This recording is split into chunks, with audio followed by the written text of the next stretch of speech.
Big boss OTT के घर से बाहर आ चुकी हैं, इविक्ट हो चुकी है मूस जटाना। वो बात अलग है दोस्तों कि लेटेस्ट वोटिंग ट्रेंड में मूस जटाना नेहा भसीन से ज्यादा वोट्स उन्हें मिले थे, लेकिन बिग बॉस के मेकर्स ने जानबूझ के मूस जटाना को शो से बाहर निकलने के लिए एक बहुत बड़ा प्रोपेगेंडा रचा और साथ ही साथ सारे घर वालों से ये सवाल पूछ दिया कि मूस जटाना और नेहा भसीन में से कौन गहरे घर में रहने के लिए हकदार है और कौन घर में रहने के लिए बिल्कुल भी हकदार नहीं है। और सभी घर वालों ने मूस जटाना को शो से बाहर कर दिया। कुछ वोट्स तो मूस जटाना के फेवर में भी आए, लेकिन ज्यादातर सदस्य जो हैं नेहा भसीन के साथ थे। मूस जटाना शो से बाहर निकल चुकी हैं और साथ ही साथ ये घर वालों की राय है। अब हम आपको बता दें कि मूस जटाना के एलिमिनेशन के बाद, इविक्शन के बाद पूरी तरह से टूट चुके हैं उनके दोस्त निशांत भट्ट और वो लगातार रो रहे हैं ओटीटी के लाइव फीड के दौरान और साथ ही साथ वो काफी इमोशनल होते हुए दिखाई दे रहे हैं। उनकी आंखें पूरी तरह से सूजी हुई है, वो लगातार रो रहे हैं और गार्डन एरिया में बैठकर अपनी दोस्त मूस जटाना को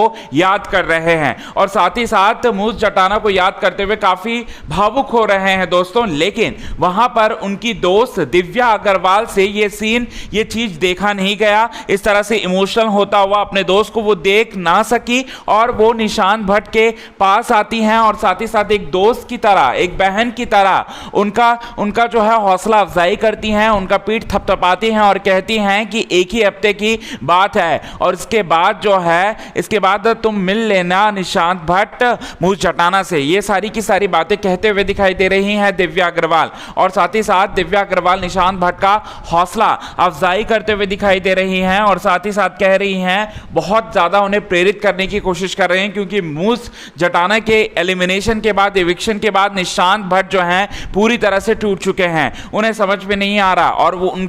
उनके मन के अंदर जो है मूस जटाना को लेकर प्यार था और साथ ही साथ रिस्पेक्ट था, इसीलिए काफी कम समय में दोनों एक दूसरे के काफी ज्यादा करीब हो चुके थे और उनके जाने के बाद उनको झटका तो लगा ही होगा दोस्तों। और साथ ही साथ वो अपने दोस्त के जाने के बाद वो अपनी भावनाएं जो है व्यक्त करते हुए इमोशनल होते हुए दिखाई दिए, लेकिन दिव्या अग्रवाल भी उनका साथ देते हुए दिखाई दी और साथ ही साथ उनका सहारा बनते हुए उनको काफी सपोर्ट करते हुए दिखाई दी, एक दोस्त किस तरह उन्हें संभालते हुए दिखाई दी। वेल दोस्तों, दिव्या अग्रवाल काफी अच्छा परफॉर्म कर रही हैं ओटीटी के घर में और साथ ही साथ इसे देख के तो ऐसा ही लगता है कि दिव्या अग्रवाल तो नेक्स्ट लेवल में जरूर जाएंगी, ऑडियंस के बलबूते पर, फैंस के बलबूते पर। आज के खास रिपोर्ट में बस इतना ही दोस्तों।